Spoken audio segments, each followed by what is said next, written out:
नाही, मी तर आपल्या कमिशनर मॅडम इंदू मॅडम यांचा खूप आभारी आहे.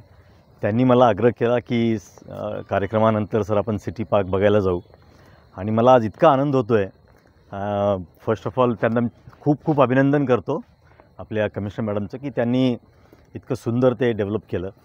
मला आठवते की सुरुवातीला जेव्हा हा सिटी पार्कचं स्मार्ट सिटीमध्ये आपण घेतला त्यावेळेला अनेक अडचणी समोर येत होत्या. मुख्य अडचण तर होती की नदीचं पाणी आतमध्ये येतं की काय, आणि इथे खरंच हा सिटी पार्क सक्सेस होईल की नाही, की हा कायम पाण्यामध्ये राहील, अशा अनेक नागरिकांच्या मनातले प्रश्न असायचे, लोकप्रतिनिधींचे प्रश्न असायचे. परंतु हा इतका सुंदर डेव्हलप झाला आहे की मला वाटतं ह्या सर्वच परिसरामध्ये कल्याण डोंबिवली, भिवंडी, उल्हासनगर, बदलापूर ह्या सगळ्या इथल्या नागरिकांसाठी हा एक सुंदर असा पार्क म्हणजे आबालवृद्धांपासून सगळ्यांसाठी हा तयार झालेला आहे.